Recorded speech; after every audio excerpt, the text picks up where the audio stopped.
안녕하세요. 책 읽어주는 여자 에젤 강미경입니다. 지난 시간에 제가 계속 소개해드렸던 박효진 장로님의 하나님이 고치지 못할 사람은 없다를 들으시고 많은 분들이 눈물과 함께 감동하셨다는 말씀들을 해주셨는데요. 오늘은 박효진 장로님께서 그 첫 책 이후에 20년 만에 쓰신 두 번째 간증집 하나님은 아무도 포기하지 않는다라는 또 한 권의 명절을 소개해 드리겠습니다. 역시 우리의 기대를 저버리지 않으시고 박효진 장로님께서 아주 재미와 감동으로 잘 버무려 놓으신 그런 책인데요. 부제를 보면 세상이 포기하고 자신마저 포기한 사람들을 포기하지 않으신 하나님의 사랑과 능력에 대한 생생한 증언이라고 붙어 있고요. 교도소 안에 또 포복절도하고 기상천외한 그런 이야기들과 더불어서 제사의 실체를 비롯한 영적 세계의 비밀을 후련하게 공개해주고 있는 그런 귀한 책입니다. 이 책도 출간된 지 5년 동안 5만여 부가 판매될 정도로 많은 분들에게 사랑을 받고 있는 책인데요. 첫 번째 지난번 소개해드린 책이 묵직한 감동을 주었다면 이 책은 많은 분들이 배를 잡고 웃었다가 또 금세 감격의 눈물을 흘렸다는 평을 하실 정도로 아주 모처럼 우리에게 웃음과 눈물을 함께 전해주고 있는 그런 드문 책입니다. 이 책은 총 4장으로 구성이 되어 있는데요. 제가 잠깐 그 소 제목들을 한번 소개를 해드릴게요. 1장 탈주범 잡는 법, 상상 초월 정주임, 독방 예배, 술자리 기싸움, 79표 장로. 2장 못 말리는 송문이, 알몸 난동 진압기, 불 속의 줄다리기, 제사의 실체, 거지로운 천사. 3장 청송에서 서울로, 죄수복 입은 목사님, 지존파의 선물, 진짜 예수쟁이 사형수 박철웅, 형님 위해서 기도합니다. 그 선배 박석기. 4장 필라델피아 스릴러, 설메리에 내린 은혜, 인생은 아름답다. 문 닫은 청송감호소, 기적의 소망교도소. 이렇게 제목만 들어도 아주 흥미진진한 여러 이야기들로 구성이 되어 있는데요. 그 중에서 오늘은 탈주범 잡는 법이라는 1장의 이야기를 들려드리겠습니다. 여러분, 교도소에서 탈주범 사건이 발생했습니다. 그래서 교도관 수십 명이 2달 동안 잠복 근무를 하며 수사를 펼쳤지만 잡지 못했습니다.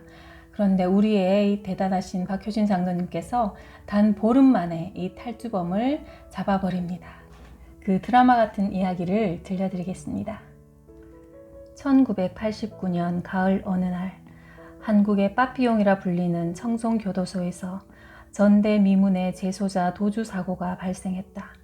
수용자 김형진이 외부 작업 중, 외부 작업이란 철조망이 쳐져 있지만 교도소 담장 밖에 있는 농장 등에서 하는 작업을 말합니다. 외부 작업 중 교도관의 눈을 피해 첩첩 깊은 산악을 넘고 강을 건너 종적을 감춰버린 것이다. 다른 곳도 아닌 청송교도소. 5공화국 하면 자연스레 연상되는 삼청교육대. 말도 많고 한도 많은 그곳 삼청 끝자락에서 어두운 역사의 사생아처럼 탄생한 사회보호법. 그 법에 근거하여 급박하게 청송군 진보면에 들어선 청송교도소와 청송감호소는 어찌 보면 당시 무시무시한 군사정권의 권력 상징이었다. 그곳이 뚫렸다. 매스컴에 대서특필돼야 할 일이었지만 이 사실이 사회에 알려지면 국가적 체면 손상까지 감수해야 했기에 여러 경로를 통해 협조가 이루어져 보도는 극히 통제되었고 바깥 세상은 여느 때처럼 조용했다. 그러나 법무부 교정국은 비상이 걸렸다. 청송교도소는 더 큰 비상이 걸렸다. 소리 소문 없이 탈주범을 다시 잡아와야 한다. 만약 체포에 실패하면 소장을 비롯한 수많은 관련 직원들은 엄중한 문책을 피할 길 없고 기관은 큰 망신을 당하게 된다. 탈주범의 연고지 등으로 많은 직원이 배치되어 주야로 행방을 쫓았으나 흔적을 찾지 못한 채 시간은 애타게 흘러갔다. 탈주범은 철통 같은 검문 검색망을 뚫고 부산의 고종사촌 집에 처음 나타난 것이 확인되었다. 약 20여 명의 교도소 직원들이 급히 차출되어 부산 지역의 사촌집을 비롯한 다른 연고지에 24시간 매복 근무 중이었다. 그러나 두어 번 그의 모습이 멀리서 포착됐을 뿐 별다른 진전 없이 초조하고 지루한 기다림만 계속되었고 상부기관에선 체포 독촉이 빗발쳤다. 이런 와중에 내가 청송감호소에서 발령받아 간 청송교도소는 그야말로 살벌한 전쟁터였다. 대형 사고가 나면 을에 책임 문제가 뒤따르기 마련. 탈출한 시간대를 놓고도 각 근무팀 간에 니 탓, 내 탓으로 주장이 엇갈리니 직원 상호 간의 불신과 원망으로 분위기가 험악했다. 그럼에도 나는 이곳에 복음을 가지고 들어온 믿음의 사람이라는 자부심과 사명감으로 가득 차서 만나는 사람마다 할렐루야로 인사하며 전도에 열을 올렸다. 그러나 사람들의 시선은 싸늘하기만 했다. 불난 집에 부채질이지 지금 이 판에 무슨 할렐루야냐? 또라이 아니야? 완전히 맛이 갔군. 부하 직원들도 나를 경멸의 눈으로 바라보았고 상관들은 공개적인 막말과 꾸중으로 억압했다. 특히 당시 소장은 교회나 예수님 이야기만 나오면 눈에 쌍심지를 켜고 공격하며 교도소 내 전도 사역을 노골적으로 방해하는 특이한 사람이었다. 그럴수록 나는 이 삭막한 청송 땅에 주님의 사랑이 강물처럼 넘치는 날이 속히 오기를 간절히 바라면서 숱한 비아냥도 기쁘게 여기며 모든 것을 기도로 이겨나갔다.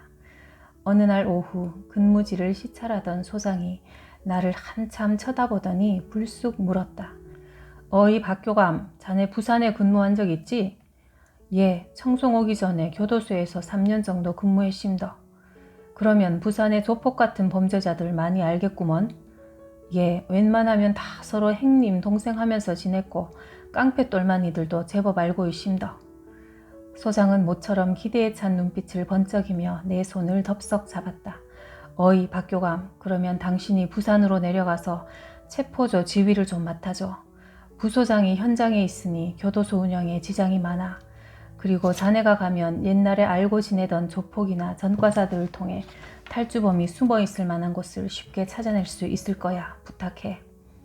나는 졸지에 체포조 현장 지휘관으로 명을 받아 부산으로 내려갔다. 모래 해안에서 바늘 찾기보다 어려운 도주자 체포 지휘관으로서의 막중한 책임감에 마음이 크게 짓눌렸다.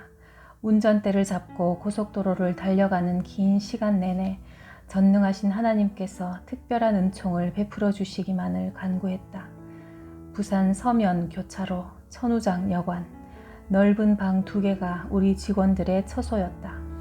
한 달이 넘도록 24시간 교대 잠복 근무를 하느라 지친 직원들은 누적된 피로로 파김치가 돼 있었고 사기는 바닥에 떨어져 탈주범 체포의 열이 맞아 가물가물한 악조건이 나를 기다리고 있었다. 이래가지고 우회 탈주범을 잡겠노? 다들 눈빛이 썩은 동태마냥 흐리멍텅해갖고 탈주범하고 마주쳐도 우리가 힘에 밀려 그냥 나자빠지겠다. 핀잔 섞인 격려를 해도 무표정한 직원들을 보며 나도 힘이 쭉 빠졌다. 이틀 동안 잠복 근무지를 다 돌아보고 나서 직원들을 모두 숙소로 불러 모았다. 다들 밤잠 제대로 못 자고 매복지에서 움츠려 고생하다 보니 몰골이 말이 아니었다. 그들 앞에서 나는 그동안 혼자 마음으로 정리한 결론을 말하기 시작했다. 여러분, 제가 현장 지휘관으로 명을 받고 내려와 보니 상황이 너무 열악하네요. 게다가 청송교도소를 탈주한 날고 뛰는 도주자가 그렇게 호락호락 잡혀줄 리 만무하지요.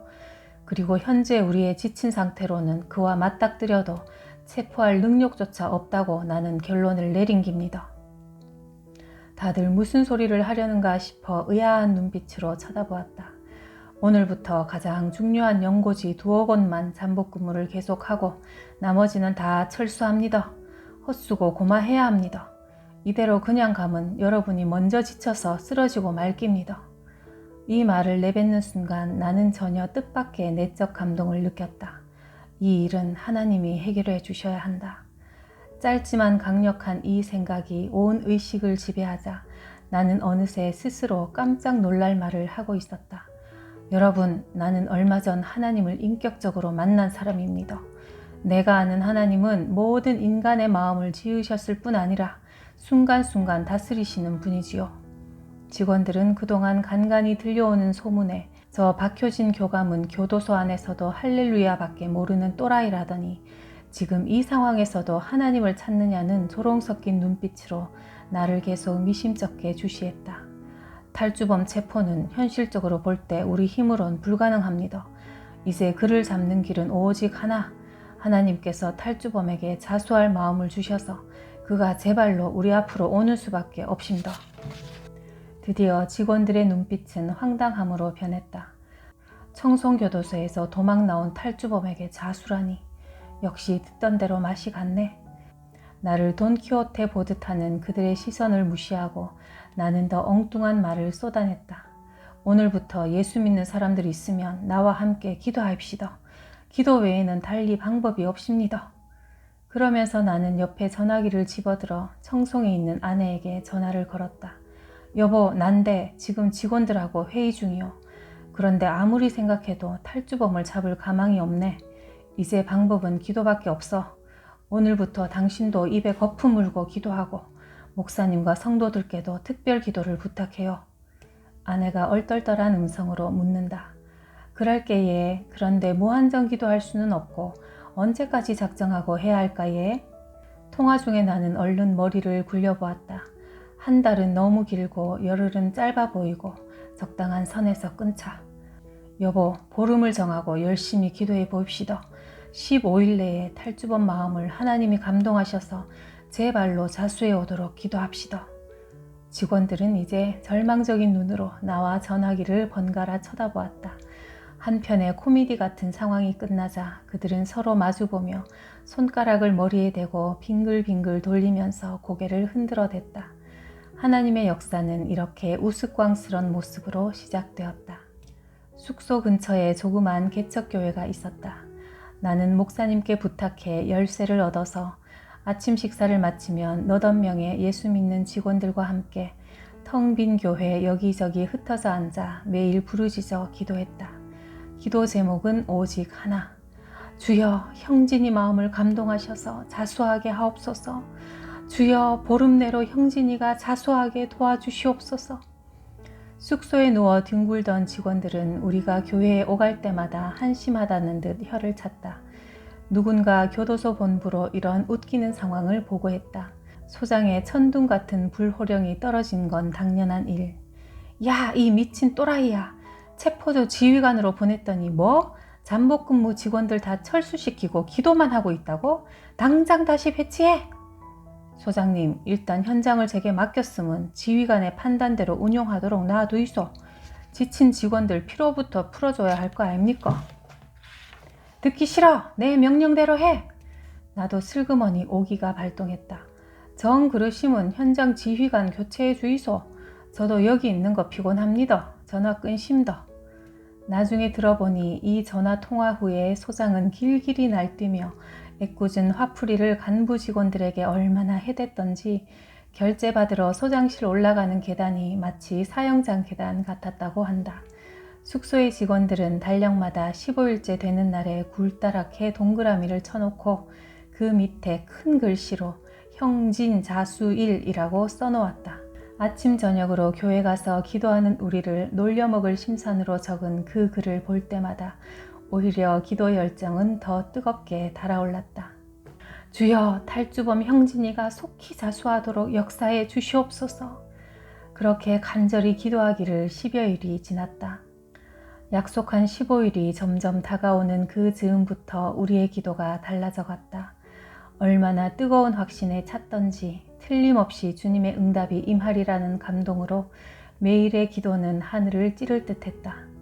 봐라, 마태복음 18장에서 예수님이 약속하시기를 두 사람이 합심하여 기도하면 들어주신다 하셨고 두세 사람이 있는 곳에 함께 한다 하셨으니 이 기도는 이미 이루어진 거나 마찬가지되 우리의 얼굴은 은혜의 빛으로 환했고 걸음걸이조차 힘이 솟구쳐 당당했다. 12일, 13일 달력에 동그라미 쳐놓은 날이 코앞으로 다가왔다. 그런데 불과 며칠 전까지만 해도 넘치는 확신으로 하늘 높이 두 손 들어 부르짖던 우리 마음에 서늘한 불안감이 밀고 들어오는 게 아닌가. 기도는 한다만 이게 과연 되겠나? 믿음도 좋지만 너무 만용을 부린 거 아닌지 모르겠네. 순식간에 하늘에서 땅 밑으로 곤두박질 치는 느낌이었다.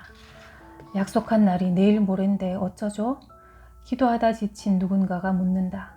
할 수 없지 뭐. 그냥 한번 쉬고 웃고 하나님이 잠시 외출하셔서 기도를 못 들으셨나 보다 하고 얼버무리면 되지 뭐. 인간의 믿음이란 얼마나 연약하고 보잘것없는가. 이 일을 통해 흔히 말하는 충만한 은혜와 침체의 바닥이 기껏 종이 한 장 차이라는 사실을 새삼 깨달으며 내 평생 과신하지 않고 늘 겸비하리라 마음먹게 되었다. 뜨거운 확신에서 썰렁한 낙심으로 추락한 채 어느덧 날짜는 흘러 달력에 동그라미 쳐놓은 바로 그날 새벽 1시경. 일부 직원은 잠들었고 대다수는 장기 바둑을 두거나 책을 읽다가 잠자리에 들 준비를 하는 그때 전화벨이 요란하게 울렸다. 교도소에서 상황 파악을 위해 자주 전화가 걸려오므로 나는 별 생각 없이 소화기를 집어들었다. 여보세요? 하기도 전에 묵직한 음성이 고막을 울렸다. 형진입니다.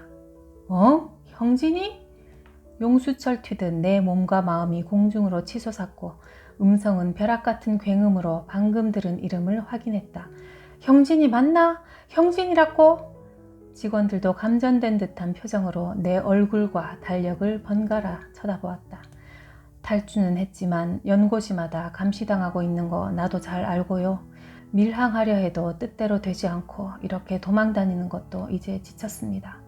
죽으려는 마음도 먹어봤지만 그것도 쉬운 일이 아니라 차라리 자수하는 게 낫겠다 싶어 전화했습니다. 형진이가 자수의 뜻을 밝히자 나는 아까보다 더 크게 고함질러 반문했다. 참말이제? 참말로 자수한다고 했제? 자수라는 말을 듣자마자 직원들은 입을 벌린 채 얼어붙고 말았다. 탈주범의 마음을 하나님이 움직여 보름 안에 제 발로 오도록 기도한다는 게 말도 안 되는 미친 짓이라 여겼는데 과연 약속한 15일째에 탈주범으로부터 자수하겠다는 전화가 걸려왔으니 실로 경악 그 자체였다. 그래, 잘 생각했다. 자수하는 것이 니한테도 유리하제. 어디 있노? 우리가 데리러 갈게. 위치를 알려주라. 실례지만 전화 받는 분 계급이 어떻게 됩니까? 나는 박효진 교감인데 니 도망가고 난 뒤에 청송감호소에서 승진해서 청송교도소로 왔으니까 서로 모를 끼다. 잠시 머뭇거리던 그가 크게 심호흡을 하며 말을 이었다. 예, 높기는 합니다만 내 몸을 맡기기엔 좀 쫄병이네요. 그게 무슨 소리고? 자수해 간다 해도 앞으로 신변에 어떤 위해가 따를지 모르니 나를 확실하게 보호해줄 수 있는 고위직 간부에게 자수하겠습니다. 나는 자존심이 상했지만 어떻게든 이 친구를 달래서 마음이 변치 않도록 해야 했다. 부소장이면 되겠나? 예, 좋습니다. 부소장님의 확약을 받고 자수하겠습니다. 교도소 본부로 비상연락을 하니 부소장이 새벽잠을 깬 채 총알 택시를 타고 부산으로 달려와 혼자 형진이가 제시한 약속 장소로 나갔다. 얼마 후 천우장 여관 앞에 도착한 택시에서 두 사람이 내리자 대기하고 있던 직원들이 탈주범의 양팔을 잡고 제압 자세를 취했다. 나는 직원들에게 물러나라 지시하고 당황스러운 듯 서 있는 그의 손에 직접 수갑을 채우며 나직이 말했다. 박효진 교감이다. 나는 지금 탈주범 김형진에게 체포의 수갑을 채우는 것이 아니라 하나님 안에서 사랑과 은총의 수갑을 채운다. 그의 눈에서 얼핏 물기가 배어나는 듯 했다. 탈주범을 데리고 청송교도소로 돌아오는 중에 그의 홀어머니가 살고 있는 밀양으로 호송 차량에 길머리를 틀었다. 다시 교도소로 들어가기 전에 어머니를 만나보게 해주시면 자수하겠습니다. 처음엔 단순히 자수 조건을 지키는 차원의 만남 정도로 생각했으나 막상 모자가 만나는 장면은 우리에게 남다른 감동을 안겨주었다.